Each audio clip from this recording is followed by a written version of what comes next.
Okay, we can still continue to conduct business, correct, and wait for Mr. Ebersol to show up? Okay. Okay. Okay, so now we have a quorum.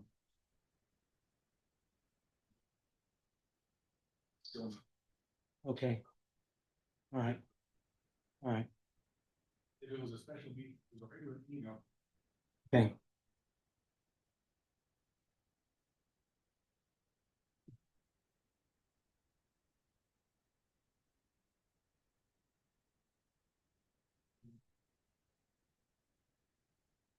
Hey, hurry up and get over here. We need a quorum. Are you on your way? Okay. All right, we can't get started. Okay, thank you. We can't get started without you. He's on the way. He's right around the corner.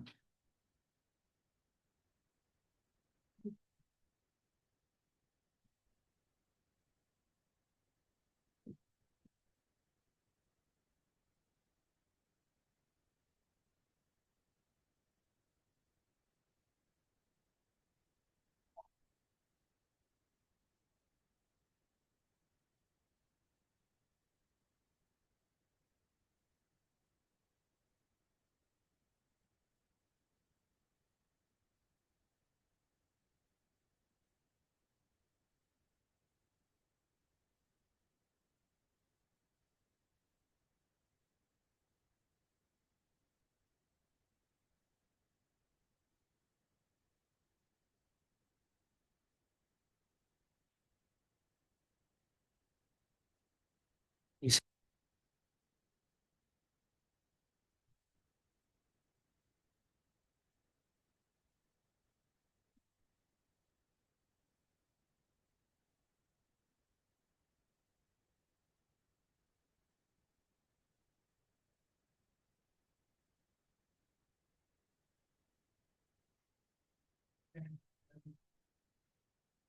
okay. Time is 6:04 PM. Notice is hereby given that the above call meeting of the governing body of the city of Balcones Heights, Texas will be held on Monday, August 18th, 2025 at 6 PM in the Justice Center located at 3300 Hillcrest Drive, Balcones Heights, Texas 78201, to consider and act upon any lawful subject which may come before said meeting, including among others, the following items to be discussed and acted upon. We're going to call the order and recording of a quorum. We do have a quorum now, and we are now going to do the invocation pledges of allegiance to the USA and Texas flags. Where do we have where was it left? The last, the plastic item? Where is it? Mm-mm. I have it here. Not here. Okay, Michelle, you go right ahead.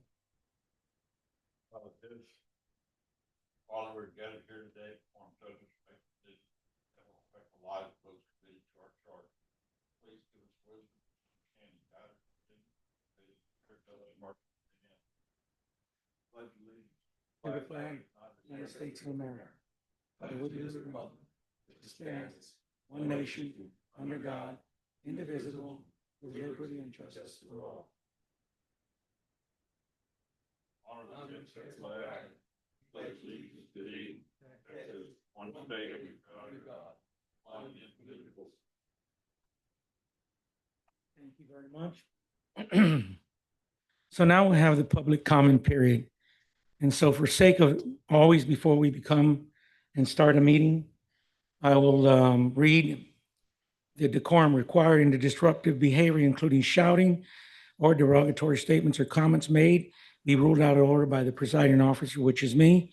Constitution of this type of behavior could result in a request by the presiding officer that the individual leave the meeting and refused in order of removal. On top of that, we also have a criminal violation of impeding a meeting, disrupting a meeting. And if I deem that that is what is going on, whether it be a council member or a member of the community that gets disruptive and starts impeding the meeting, they shall be removed and criminal charges will be filed against them. So let's go ahead and move now more over. We don't have any presentations, Mr. Enrique? We have two citizens signed up to be heard. Okay, Mr. Juan Lesea, Okay, you can approach. Yep.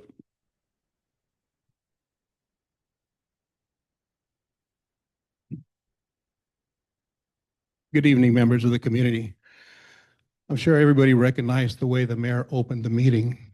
I would like for it to be recorded that prior to the meeting started, the mayor followed me through the chamber, raising his voice, telling me if I said something he did not agree, he would bring charges up against me. I am a citizen. All I'm wanting to do is express my concerns. I should not have to be in fear of being arrested because the mayor does not like what is being said. This is totally unacceptable. Members of the council, you are the ones that are allowing this to happen. At the end of the day, the council is the ones that are allowing this to happen. Some of you witnessed it. I think some of you witnessed it. Some members of the public witnessed it as well. Mayor, just so you can know, I will be filing harassment charges because what you are doing is 100% harassing a citizen.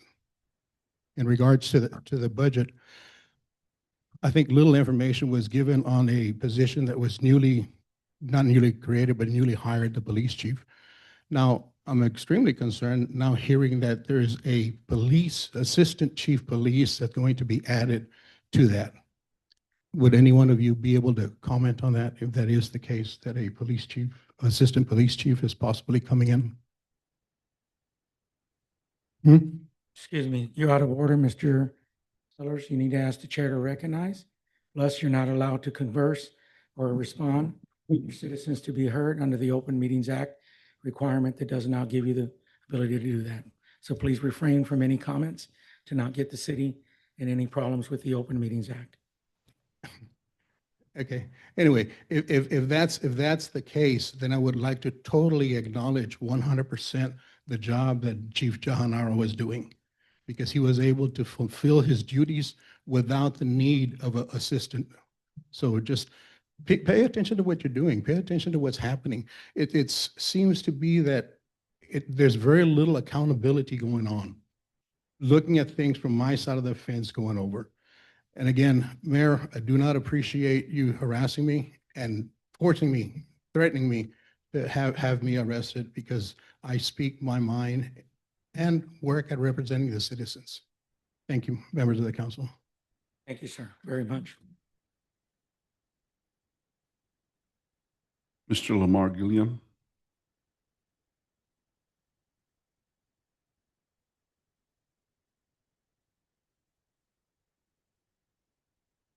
Those are all the citizens to be heard, Mayor. Okay. Do we have any items on the agenda that anybody has signed up for to speak about items? On any? Yes, for the budget workshop, number 1, Lamar Gilliam. Okay. Go ahead, Mr. Gilliam.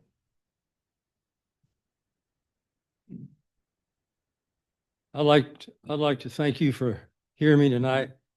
And I want to demonstrate what I think impedes the citizens being able to express their concern about an agenda item. My concern is agenda item 1, correct? Which is the budget. The budget was not on a website today until very late in the day. I haven't heard what the budget is. How can I reasonably ask a question about a budget that has not been presented to me? Does that make sense to anyone? Does it really make sense that I ask a question and I haven't seen the budget yet? I think it's totally asinine. You know, how can I ask a question? I haven't seen the budget. That's what we're dealing with here. The silencing of the civilian population. That's exactly what's going on. And oh, by the way, the experience that Mr. Lesea had, I had the same experience. I was threatened when I came in that I would be arrested if I got out of order. Now, what's that all about? Why do I have to be threatened? I understand the rules of decorum. I've violated the rules of decorum, and I apologize to you, ma'am. But still, Don't I have a right to speak? Don't I want to speak about? I just come up here dumb and not have any information? And just like my friend over here, Mr. Lisea, I will be filing charges against the mayor too for harassment. Thank you. Thank you, Mr. Gillian, very much. Okay, so now we'll go ahead and, we have any consent agenda items that we need? None, right? Just business items, Mayor. Okay. Would you like to address those, Mr. Enriquez? The first item is the budget workshop with Floyd Messick, Finance Director. Okay.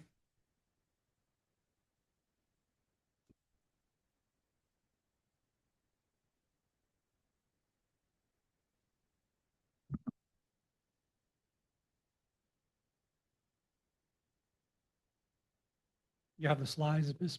Mayor?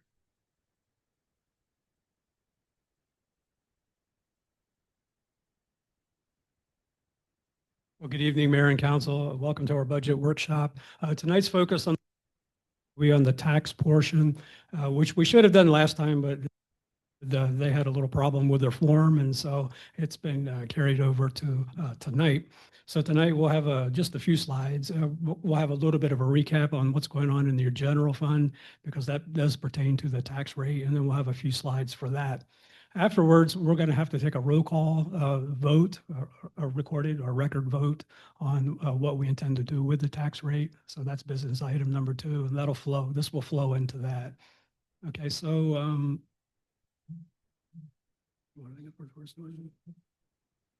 yeah, overview. So just a roadmap of how we got to where we are in 23 and 24. Fiscal year 23 and 24, we knew that we had a problem coming up concerning the red light cameras. We knew they were going away. And so we had to address that. And our eye was always towards FY 27, because that's when we have to go out for debt. As we see it now, we have to go out for debt concerning the Hillcrest reconstruction project. Okay, so that's what we've always been gearing towards. So in 23, 24, 25, our focus was pretty much going to be on payroll, right? And so during those 3 years, we've dropped manning from 61 personnel positions on the city roll down to 58. And so that gave us the payroll savings. Going forward to 27, and also dealing with the loss of the red light camera revenue in 24, 25. Okay. Advance the slide. We want to make sure that Mr. Burton, Councilman Burton, can hear us, and we can hear him. There he is. Okay, Jack, you need to unmute. Ask to unmute him.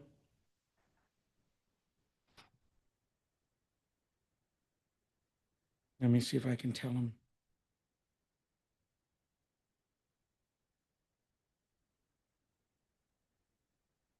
Okay. He just texted me, asked me if he can hear him. And I said, no, I couldn't hear him.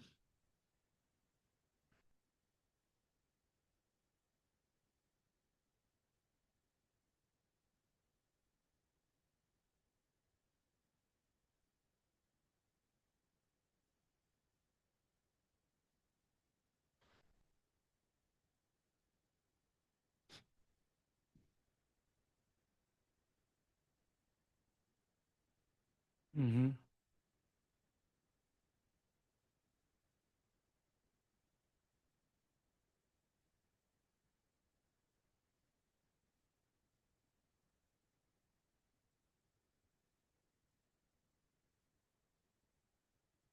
He's talking, but we can't hear him. Okay, see if we can take a couple of minutes and call him on his cell. And talk to him on the side if you can, and tell him what's going on. Go ahead, Mr. Messick, continue. Sir. Just to backtrack a little bit on your general fund being the largest, most important fund, 2/3 of your budget revenue resides here. You have the most legal authority to make purchases and do things in your general fund.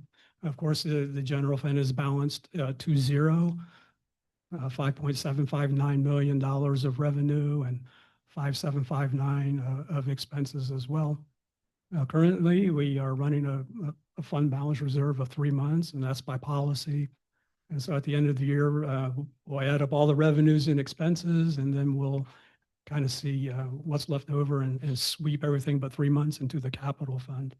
So for this year's budget, there is a $200,000 contingency. And the way that came about, of course, is through payroll savings and through the loss of debt. So what we're gonna get rid of some debt this year. We made the final payment on the Vivian tax note, and that brings another $76,000 into the general fund on the M&O side. I'd say advanced slide, but I don't think she's here to do it. So if you will turn the page. So now we're looking at the personnel costs by fund slide. Thank you, Roy. There we go. Okay. Again, just looking at personnel cost for next year going forward. Again, there's a savings of $88,000 in the general fund going into next year. That goes with the payroll savings of $116,000 that we had last year. And all this is ultimately going into your contingency, your general fund contingency amount to make up that $200,000.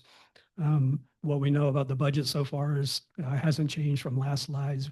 We'll have a healthcare meeting with our healthcare providers, hopefully this week or next, and so we can lock down what the total healthcare costs are going to be. But for now, we leave it at 10% estimate, and we're still riding with the 2.4% COLA for all employees at this point. We know workers' comp decreased 24,000 over last year, and a slight decrease in TMRS.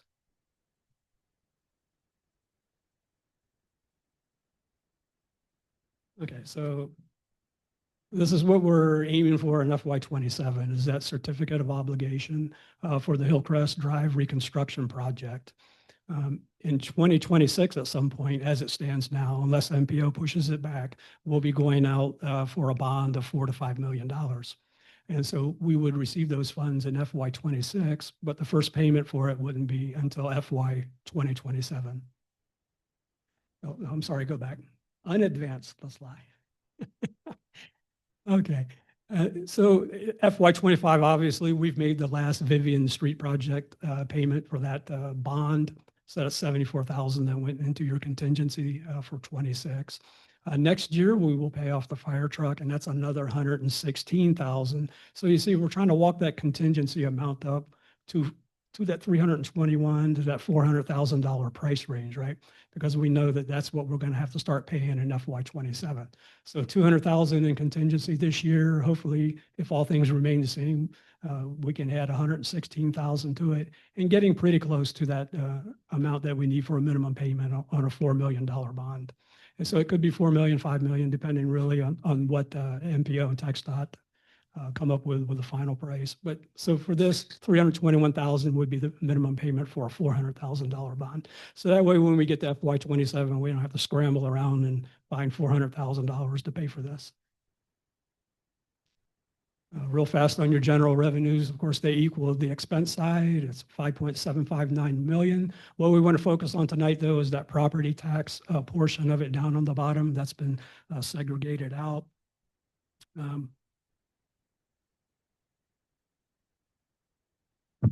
Sorry.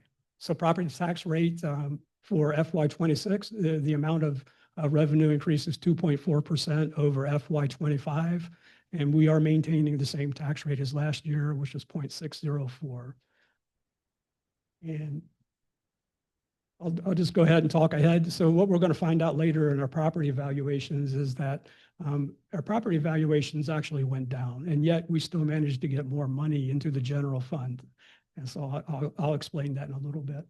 So in this slide, we just want to highlight it's the same amount as your revenues. We have a zero balanced budget, and the contingency amount is $201,809.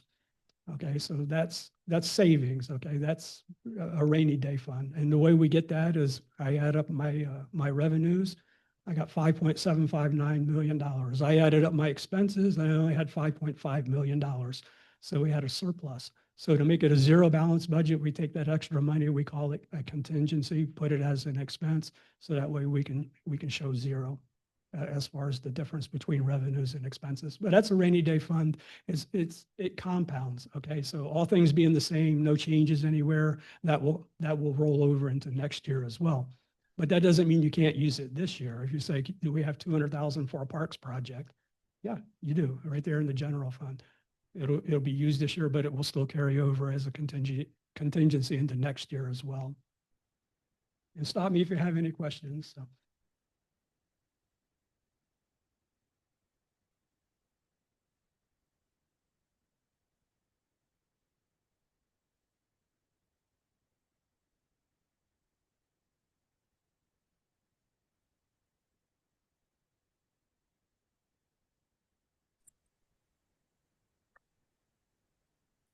All right, I think Yes. Okay,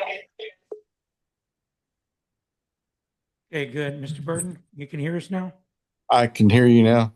Okay, so we just went through the general fund, personnel costs by funds, Hillcrest debt timeline, and we went through the general fund revenue. We're now at the general fund expenses. Can you see it? No. Okay, so we're at the general fund expenses. Go ahead, Mr. Messick. So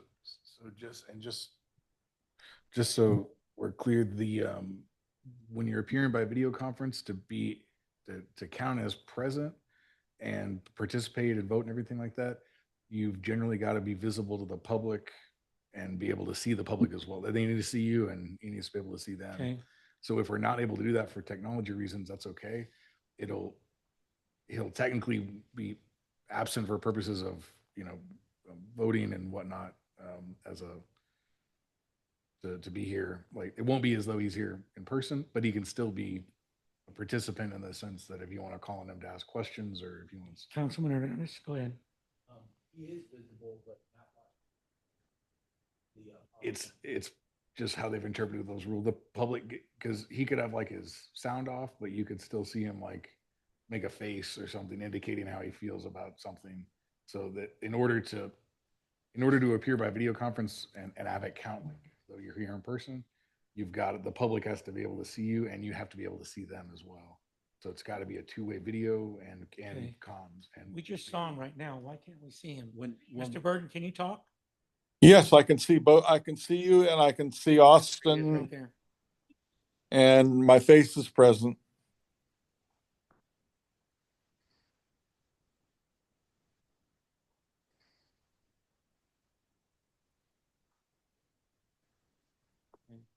How about there?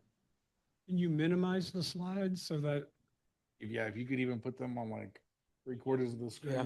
Because last time when we had yeah, so there you go. Miss That's Slade fine. Yeah. was able to There we go. There's no participate rules and about her how face was present. big they have to be, just that they're up there somewhere. Okay, now we can see you, Councilman. Thank you. I apologize for my looks. Thank you, Councilor. That's okay, sir. Yeah, next slide, Miss Michelle. Yeah, we'll have to move them that way, but that's all right. Okay, so just come back to the capital fund real fast. Last time we queried council and the decision was that we would remove the 2 patrol vehicles from consideration this year. And this slide shows that they have been removed. That will decrease the deficit in the capital fund from 662,000 down to 542,000. But we still have the 20,000 for the fire station, and of course the street projects amount is still on there. And just a reminder, of course, as you know, with capital fund, it fluctuates every year. It'll never truly be balanced. You'll either have a big surplus or a big deficit or somewhere in between.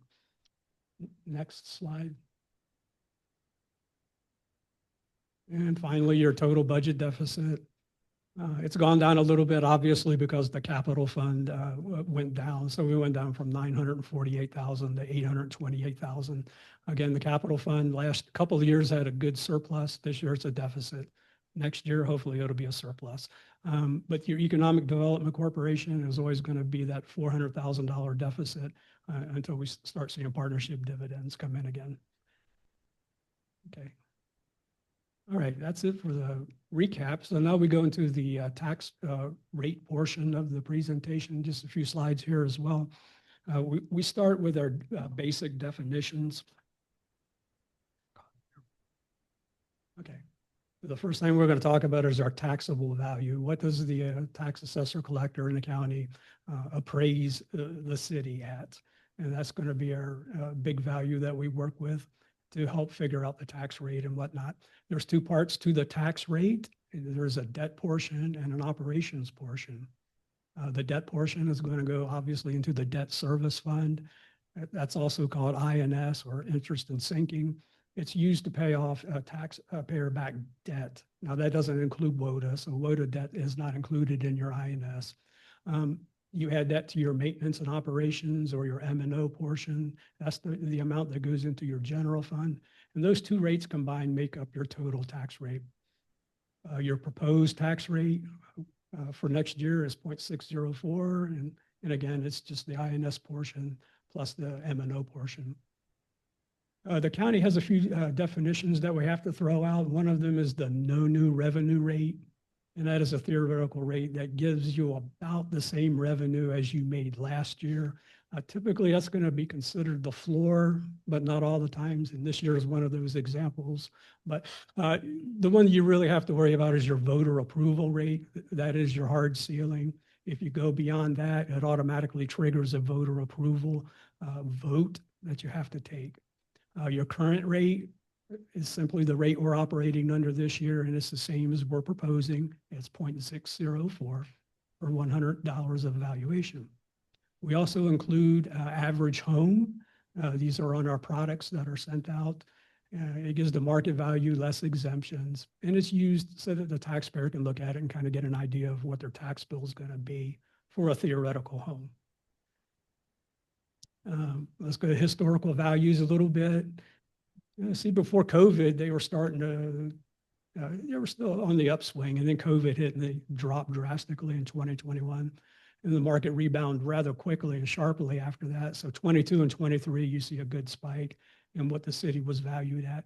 It kind of peaked out last year in 2024 at 360 million. And so this year is down a little bit at 355 million. And let's see, make sure I get all my notes. So that's a 1.4% drop. Valuations last year, again, 360 million and some change, in this year, 355. Next slide, please. So there's three components that are going to make up your tax valuations. You're going to have your commercial properties, your multifamily or apartments, and then your residential. So what's changed from last year is kind of interesting. The commercial valuations pretty much stayed the same. They didn't really change that much. Your multifamily lost $80 million on their valuation, so they went down a full percentage. Oddly enough, your residential increased over $1 million. And so that went up from 10% last year to 11% this year. And so, yeah, that helps explain the differences in the valuations. And then how do we figure out the rate? Well, there's two components. So first off, you got to know what your debt is. The state places a high priority on you paying your debt. So we start with that. We know next year it's 116,000. So you divide that 355,000 number into the 116 and divide it by 100. And you come up with roughly 3 cents. 0.03 is 3 cents. So 3.27 pennies per $100 of evaluation. We know we want to keep the tax rate at 0.604, so we subtract the difference. 0.571261 would be the M&O rate, times that by the 355, and that gives us $2,031,500 going into the general fund. As a small city, a lot of small cities will keep the same tax rate every year, and so that's what we've done for, this will be the third year in a row now. So we focus on what do we want that bottom line to be. Well, we know we want it to be 0.604. Other cities, it'll just bounce around every year. It has to be higher, we make it higher. It has to be lower next year, it'll be lower. They're not really too concerned about keeping a consistent tax rate as we are. So, historic tax rates. the function or the purpose of this chart is to show, again, what we already know, that it's made up of, your tax rate is made up of two components, the INS portion and the M&O. They are the right terminology here. They are inversely proportional. And so if one goes up, the other goes down if you want to keep the same tax rate. Like squeezing the balloon, if you squeeze air out of one side, it's going to go to the other side. And so fortunately for next year, we're squeezing a little bit out of the INS side because that tax note is falling off, right? And so that's more money going onto the M&O side because we're keeping the same tax rate. Now in 27, we're going to have to squeeze the M&O side to get more money into the INS, right? Because we know we got that big certificate of obligation coming up for Hillcrest. So, and that's what this shows. Okay. So the terminology is important. Here's your voter approval rate. That's always going to be the ceiling. Your no new revenue rate is typically the floor, but this year your proposed rate is lower than your no new revenue rate. And there's a lot of reasons why that is. There's also not much separation as there normally would be between the voter approval rate and the no new revenue rate. And I just bring all this up because it matters in the terminology of what we're going to vote on tonight. But okay, so we talked about average home. We see what it was last year, 194,000. This year, 202,000, and that's going to be a 3.8% increase, I think. And then so your average bill last year for the city portion, 1,175. This year, 1,220, increase of about 3.8 or $45, assuming the same tax rate. We usually put this slide up because it's a pretty good talking point for you and your residents. The city really doesn't even control 25% of the total tax bill. You see the school district is going to take the biggest bite there at 50%, and all these other entities a little over 25%. And so we always say it's mathematically possible that the city does away with the tax rate, makes it zero, and all these other entities could raise theirs, and your residents would still see a tax increase, even though we got rid of our portion, because we just don't control enough of it. All right, Ms. Michelle. We always show this to see where we rack and stack.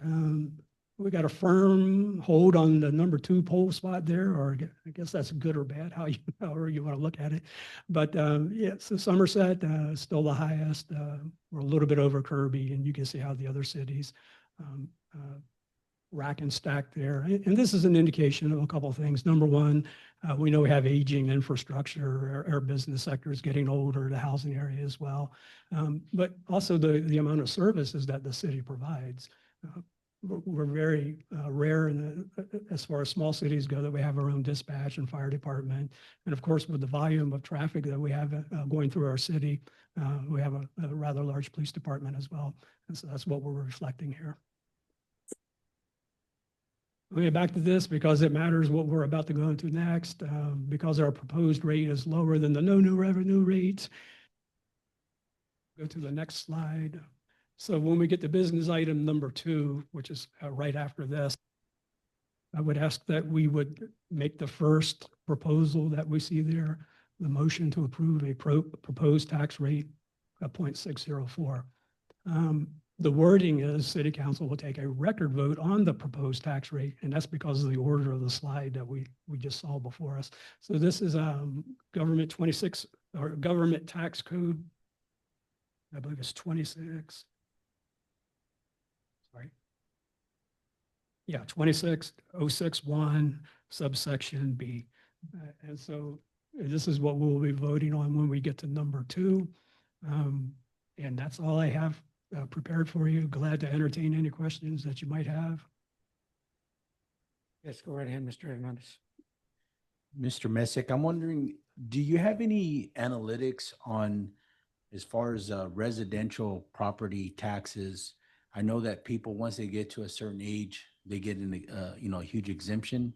Do we have any analytics as if that number is like starting to switch back to people paying taxes, or is it still increasing more and more people not paying or getting that exemption? Right. And so the over 65 exemption, of course, once people hit 65, they'll get that. But all that's included in our are certification numbers that come from the county. And so, yes, we can kind of look at that. I know that there's $36 million of exemptions for the residents this year, and that's up slightly from last year, about 35 million. And that's homestead exemptions. We had a tax freeze back in 2019, I think, that we initiated. And so all that's saving your residents money. I guess so. What I'm asking is are those exemptions increasing every year, or they're starting to go back down? Yeah, they're cumulative. And so at some point, yeah, it'll be a much bigger number, but it is cumulative. Okay, and then one last question. Do these tax rates, are they the same for business or commercial areas as the same as residential? Yes, sir. Good question. And the tax rate that the city sets is for all of them. Yes, sir. Any other questions? So at this point right now, we need to entertain a motion to, that would be item number 2 after the budget workshop. So are we done? I'm done, sir, unless you have more questions. Okay. Any other questions from staff on the budget workshop? Mr. Enriquez, staff, anybody? Okay, so then we are finished now with the budget workshop. We will now move into item number 2. City Council will take a record vote on the proposed tax rate. It's You my bring that recommend- slide up again, Michelle?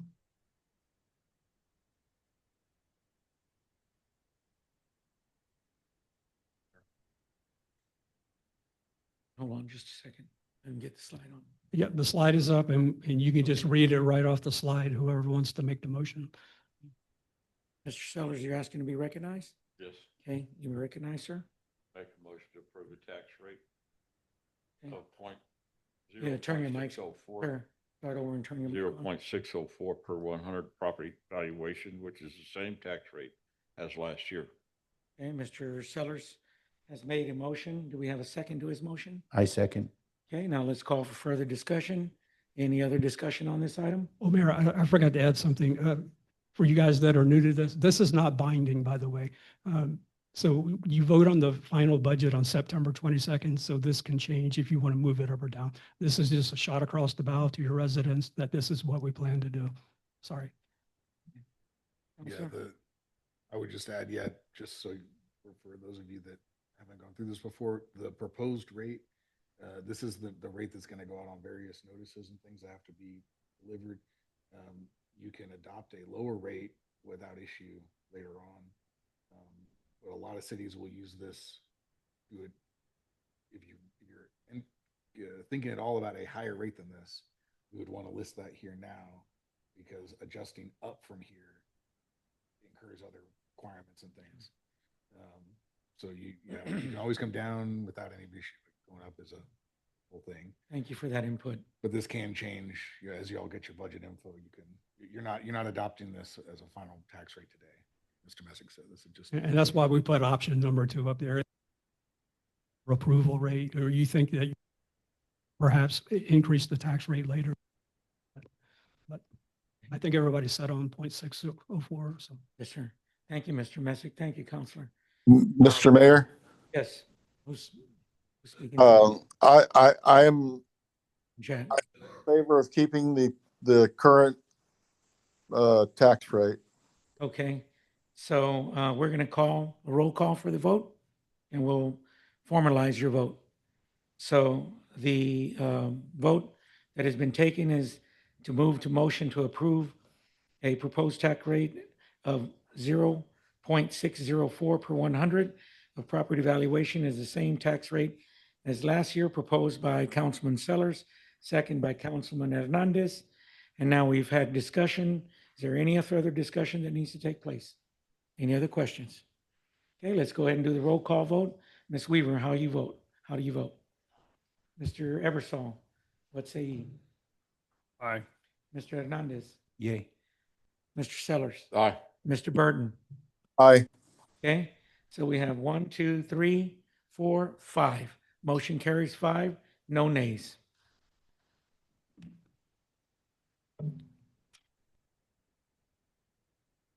Okay, now let's go ahead and move on to the next item, number 3. Discussion and possible action to appoint board members to the Economic Development Corporation. Mr. Enriquez. Yes, Mayor and Council, this is an opportunity to appoint for vacancies created by the passing of Madeline and the also the terms of two of the members. I believe the Christine Vina being one and Jeremy Jessup being the other. You had, believe there's a packet, Roy.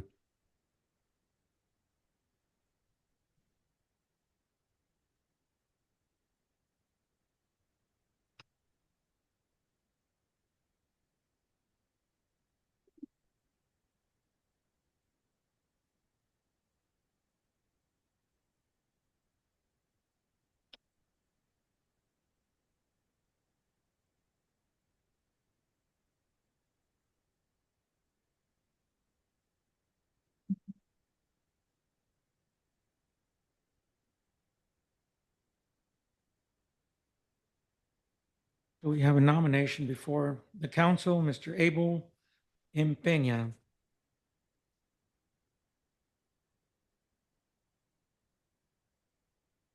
Mr. Peña has stated he'd like the opportunity to serve on the board and bring with him 26 years of experience with the FBI. During his career, he focused on white-collar crime, public corruption cases. These assignments required strong investigative skills, attention to detail, and the highest standards of honesty and accountability. They're also reinforcing his belief in ethical leadership and oversight that are key to building public trust.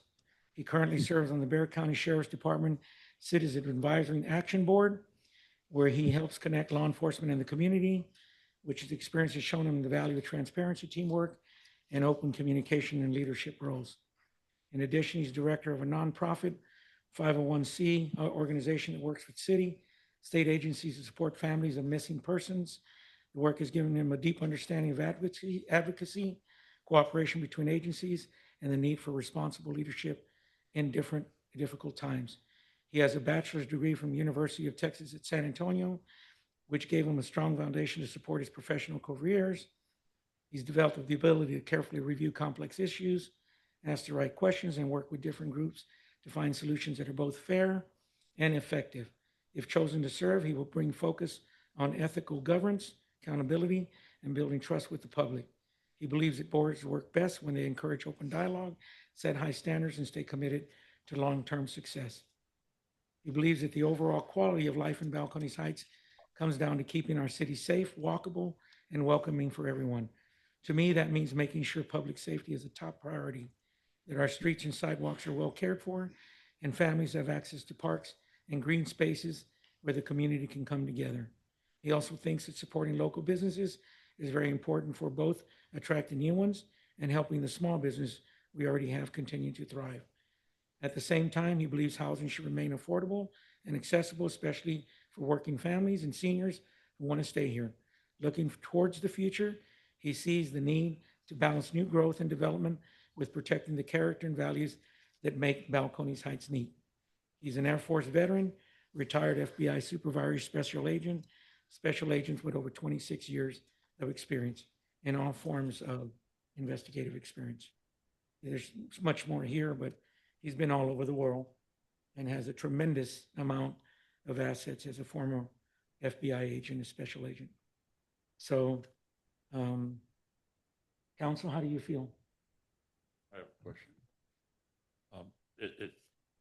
He's Councilman applying Sellers, go for ahead. planning and zoning? Excuse me? Is he applying for? No, planning? he's applying for the EDC position. Okay. And he does not have to reside in Balcony Heights for that, right? No. Okay. Thank you. And I think, am I correct, Mr. Peña, EDC? The EDC commission, you had checked off on planning and zoning and EDC. So EDC, do you also want to serve on the planning and zoning or just EDC? Okay. All right. Counsel? Mr. Mayor, I make a motion to approve. Okay, Mr. Byrd has made a motion to approve. I Mr. second. Peña. We have a second from Ms. Weaver. Do we have any further discussion on the matter? Yeah, as long as he's a resident of Bexar County, it says. Yes, he's a resident of Bexar County. Mhm. Okay, Is there, any other comments? Mr. Sellers? Is there a reason why we can't hear from him as to why he is wanting this position?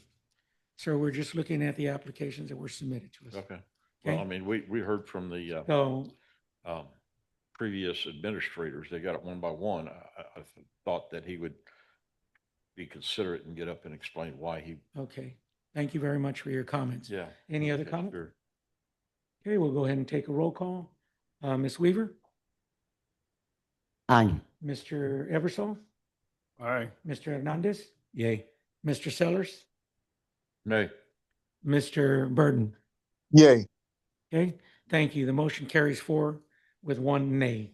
Councilman Sellers being the opposing vote.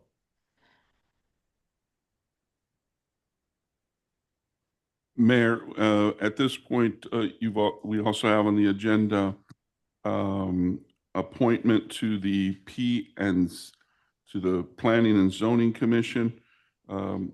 We have one individual who's expressed an interest, Santiago Ortega. He resides at 116 Leisure, but we don't have the paperwork yet on that. Okay. As but- presiding officer, I'll allow it to go ahead and go through Okay. and be presented before the council. But before we do that, I'd like to ask Mr. Peña, would you like to say a few words? If you don't, it's okay, but if you want to come up and say hello and just address the council, and I want to thank you for volunteering your services to our community. Go ahead, Mr. Peña. Well, thank you all. I appreciate the opportunity to serve. And I think having worked with the FBI for the number of years that I worked and retired just back in 2017, I think I've been fortunate to have been involved in, investigations. My primary focus was public corruption. Not that I'm looking at that here, but I think it's important though, just to have kind of a background in how city governments work. And I feel like I've got a fairly good background on city governments. I'm looking forward to working with everybody here, Mr. Sellers, Ms. Ebersol, Ms. Weaver, and looking forward to doing that and just, being here for you guys, whatever you guys need. I'm looking forward to lending my experience and what little expertise I have. We'll see what I can do to help out. Great. Well, Thank you we'd very love much. to have you. Thank you so much. Welcome. For your volunteerism, for helping our city. Mr. Santiago Ortega, would you like to come up and just say a little bit about yourself and where you live at and why you want to be part of the planning and zoning? Absolutely. First of all, thank you very much for having the opportunity to be here today. Mr. Sellers, Rodriguez, Hernandez, Eversole, Ms. Weaver. Mr. Burden, hope you're doing okay. Thank you. Thank you. Yes, sir. Okay, a little bit about myself. My wife and I, we're small business owners in Bexar County, more specifically on the east side of San Antonio. So we understand development in a growing community. We started as a pop-up table and grew into a food truck, and now we have our own brick and mortar. It's a wellness bar, so we offer juices and smoothies, coffee. We see a lot of people come into our shop, and we get to talk a lot about our growing community downtown. My wife and I reside here in Balcones Heights. We've done so for 10 years. My family has had a residence here for over 30 years in Balcones Heights. So I've seen a lot happen in this community, and I believe in this community. I have a lot of hope for this community, and I have a lot of experience as a young business owner. And my wife and I are also established in the community as a run club. We have a run club that we bring a lot of people into. We've gotten national attention for it.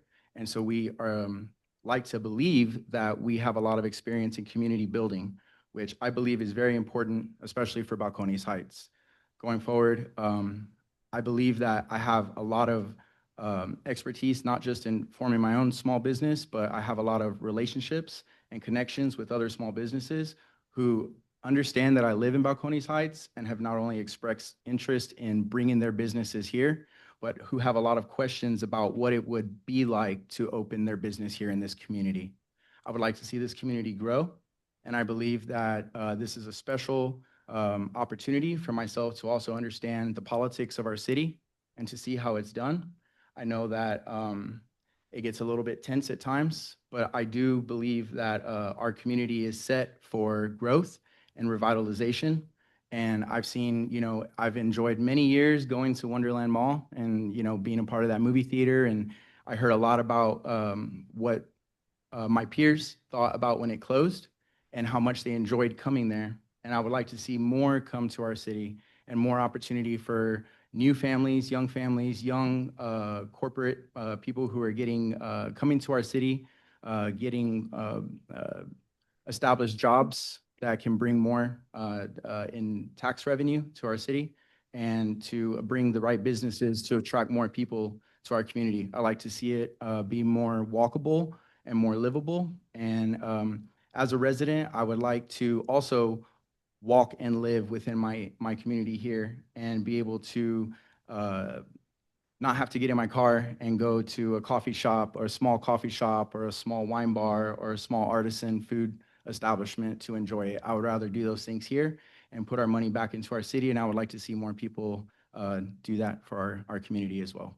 So if it is okay with you, I would like to just, put my hat out there and see if it would be okay if I could represent our community in planning and zoning and hopefully build the future of Balcony Sites.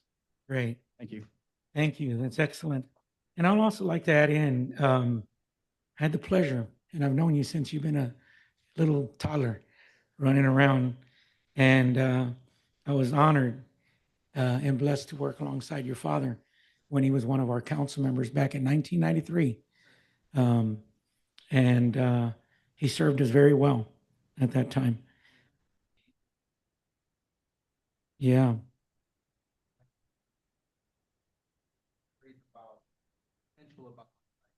Right. And you grew up in that house, I remember, you and your mother, Diana. Well, we're so glad to see you as an adult here, taking the responsibility to make your community better. Thank you for your service. So do we have any other comments from any, do we have a motion on the floor? Mr. Mayor, Make a motion to approve. Okay, Mr. Hernandez has asked for a motion to approve. Do we have a second by Mr. Sellers? Any other further comment? yes, I'd like to comment. Yes, Mr. Burton. That's the kind of forward thinking that I like to see and ambition and gusto that I think he will make a fine asset to our committee. Thank you. Any other comments? No, I would just ask to clarify, if I heard correctly, there are multiple vacancies on P and Z, or was it? Yeah, we'll have to address those in another meeting. If one is, so some of those terms are up, and so there will be a fresh 2-year term starting? But it Yes. sounded like one was cut short. And it's at the purview of the council to do Ye- so? Yeah, you just want to specify, make sure Right. you specify you're appointing him to Right. a 2-year term or to fill the remainder of the 1-year term. To a 2-year term, I think we would be doing that, Mr. Enriquez. Yes. I So it think- would replace the individual that's in there now, and then he will start with a full 2-year term. Because if the term's up, that person would keep serving until you name a successor. So if you approve this appointment, it would be naming a successor. So he would take over for whoever. No, he would be occupied that taken spot. over immediately. That individual is now no longer selected as an individual on that board. They will be replaced. He will take the position immediately. Yeah, so yeah, that's how holdovers work, right? So if once your term's up, you don't just quit showing up. You Right. keep showing up until this body names a replacement. So that's what y'all would be doing today, is naming Right. that replacement. Correct. So for a fresh 2-year term. Yeah. Okay, great. Any other questions? Okay, let's go with the vote. Mr. Sellers, Yay. Mr. Burton, Yay. Mr. Hernandez, Yay. Mr. Eversol, Yay. Ms. Weaver. Yay. Okay, motion carries 5-0, no nays. Congratulations, Mr. Ortega. Glad you've been, yes, sir, look forward to working with you, giving the service to our city. All right, let's move over to the next item.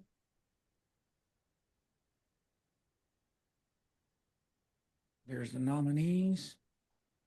Any announcements and comments by mayor and council members? Do you have any announcements and comments by the mayor? I have none. I have some. Okay, go ahead, I- Mr. Burton.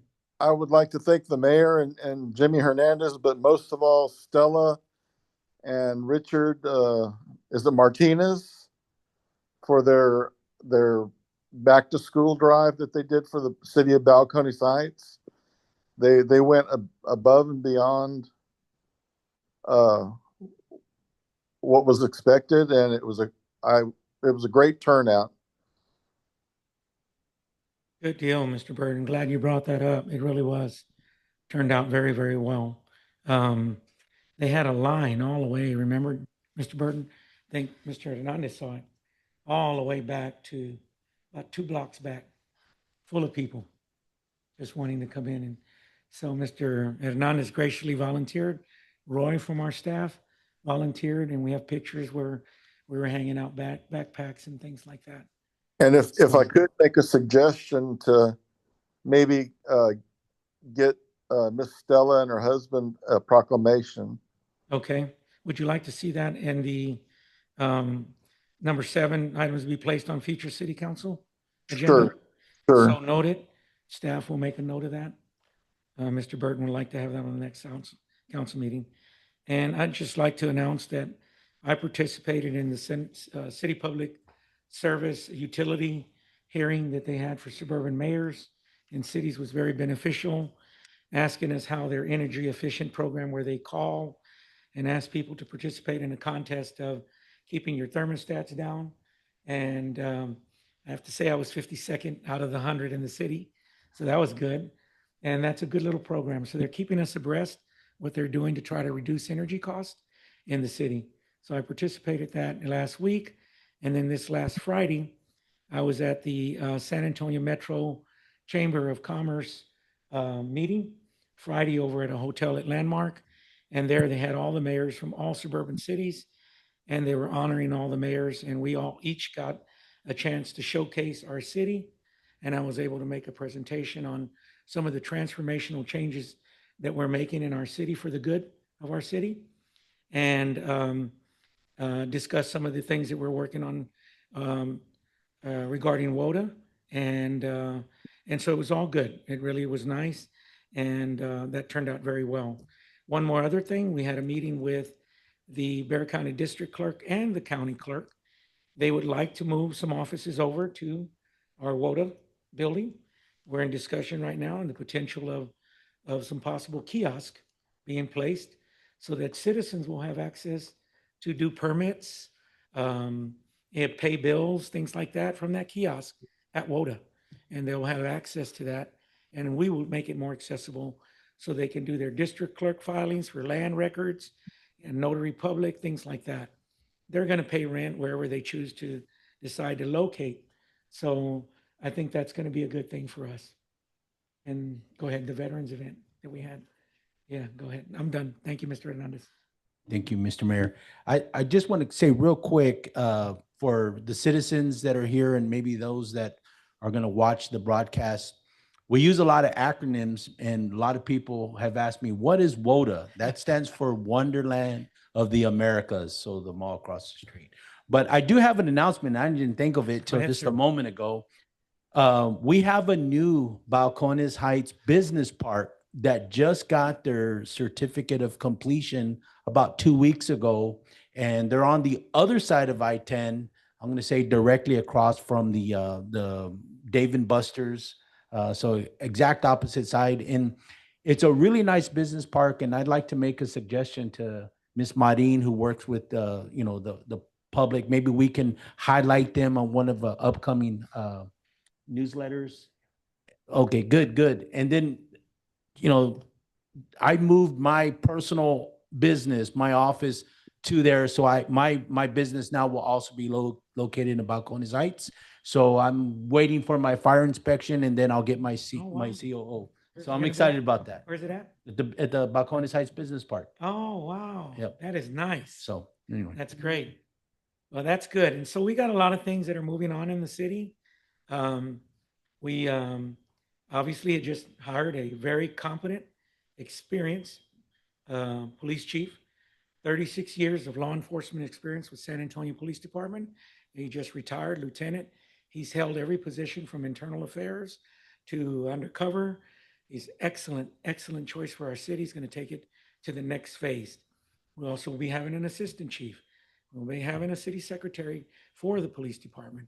We're moving in very transformational stages to put very qualified people in key positions that is going to carry this city to the next level of professionalism and make it the envy of the region in this area. And so we're putting really qualified people in positions that are needing to be filled. And so stay tuned, there's more to come, and we will be moving forward. We move this city, rebranding it, making it one of the best cities in the region. Ms. Weaver?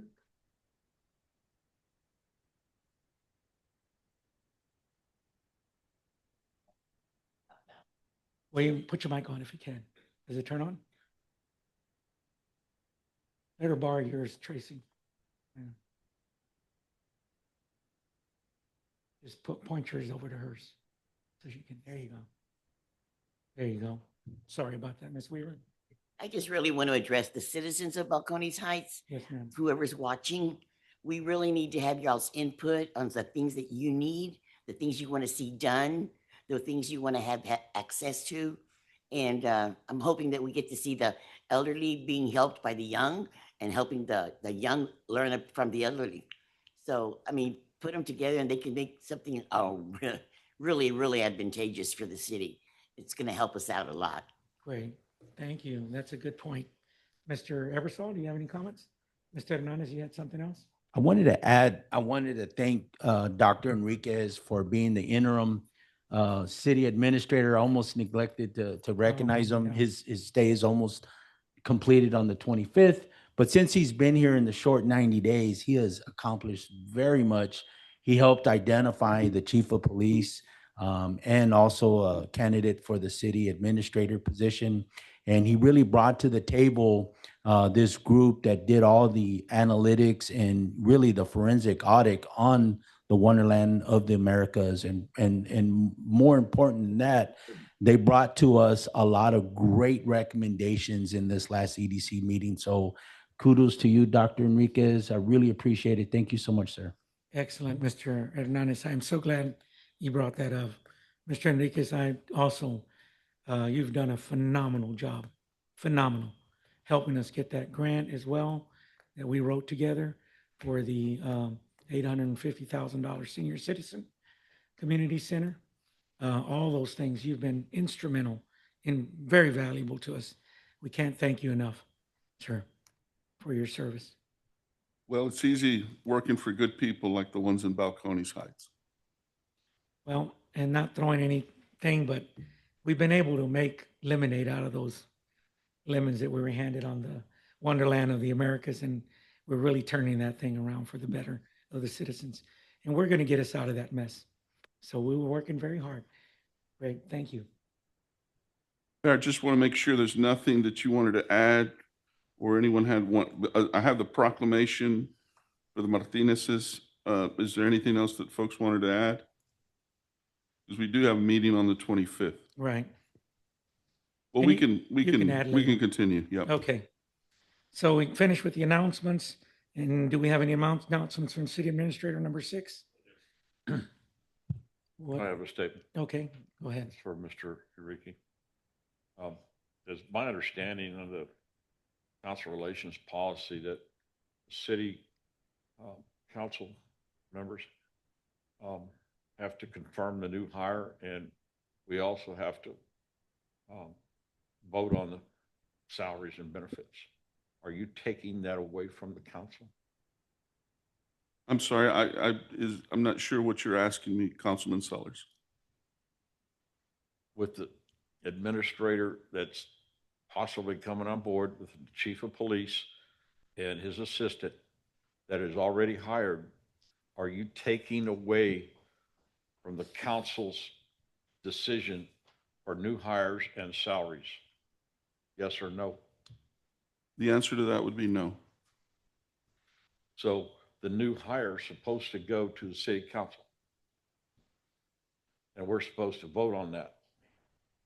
Yes, Councilman Hernandez might want to respond. Mr. Sellers, you weren't here when we had that meeting. However, I did check with Frank, the city attorney. And so on the position of the chief of police, that is something that we don't vote on according to the city attorney. So as the city administrator, Mr. Enriquez hired him. As far as the city administrator goes, we did vote on that. You weren't present. I I think, understand that, but we always Councilman put Sellers. the ad out and Yeah, reviewed Councilman Sellers, excuse applications. me. He still has the floor. So, Let him continue. Go ahead, Mr. you, Hernandez. you missed, I guess, a couple meetings because we did do those interviews and then we did vote with dollar amounts to negotiate with. All right. So it's my bad. All right. So any further discussion? No other questions or announcements by the city administrator? None. Okay, so we go to items number 7, agenda item request by mayor and council members to be placed on future city council. We covered that already. We only have that by Councilman Burton, correct, Mr. Burton? You want the proclamation? Yes, that would be very nice for them. Okay. All right, you, Mr. Martinez, you have that noted. Let's move now. Ladies and gentlemen, I want to thank you very much. We now will be moving into executive session to discuss item number 8 pursuant, and the time is 7:08 PM. We will now be moving into executive session. Discussion pursuant to 551071, consultation with attorney, and 551074, personnel matters regarding city administrator candidate and terms for employment agreement with city administrator candidate. Mr. Mayor, Yes, Mr. Burton. because I am not present in council chambers, this will conclude my portion of the city council meeting. Okay, and then you can come back in open session if you like. We can call you, or, you know what, we'll just move for a motion to adjourn after that. Okay, thank you all. Thank you, Mr. Burton. Godspeed on your recovery. Thank you. Good evening, all. Thank you, Mr. Burton. Oh, Mr. Burton, you may Yes. want to vote in the open session like you wanted to. So we can call you to let you know when we go back in open session. That'd be fine. I'm available. Okay. Mr. Burton, can you I'm a- hear me? Yes, I can. Oh, okay. So I can put you back in like the waiting room, quote unquote, and then once we come back from executive, I'll just re-put you back in, so that way you don't have to actually shut it down or because it might be difficult to get you back like Yeah. last time. But I can just put you in that waiting room and you'll see it pop up on your screen when they come back. Okay, Bailiff. Is that okay? that's fine. You've got Okay. I'm a captive audience. I'm not going nowhere. Okay, no problem, So Mr. you Burton. Handle that situation, whatever threats they made, to what they want, Thank you all. to your discretion. Okay, great, thank you.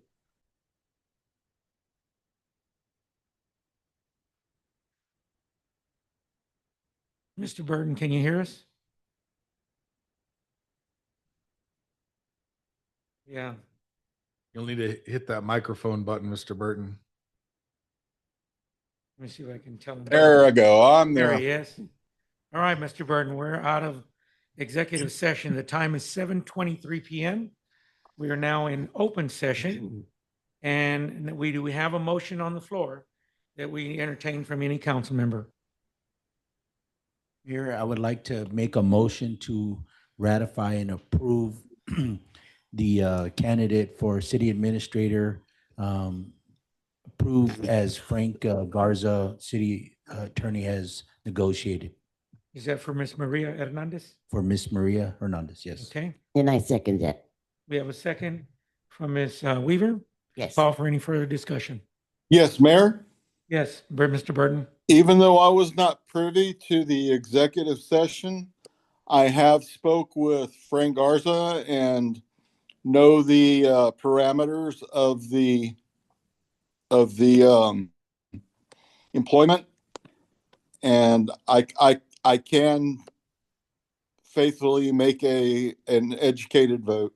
Okay, so now we already have a first by Councilman Hernandez to accept, second by Ms. Weaver. Let's go ahead and make a roll call vote since there's no further discussion, starting with Mr. Sellers. Aye. Mr. Sellers is aye. Mr. Hernandez. Mr. Hernandez, yay. Mr. Ebersol. Aye. Mr. Ebersol, aye. Ms. Weaver. Aye. Aye. So we have a record vote of 5-0, no nays with Mr. Burton. Mr. Burton, Aye. I'm sorry. Took your comments earlier as yay. Mr. Burton? Yay. Yay. So we have a 5-0 vote, no nays present. The motion carries. Congratulations, Ms. Maria Hernandez. If you ever see this video, welcome as our new city administrator to the city of Balcones Heights. We look forward to working with you. Welcome. Do you have any other comments from anyone else? If we don't, someone make a motion to adjourn. Make a motion to adjourn. I second the motion. 7:25 PM. The motion has been made by Ms. Weaver. Who seconded the motion? No, he made it. I Mr. seconded it. Eversol, all in favor? Aye. Any nays? Aye. No nays. Okay.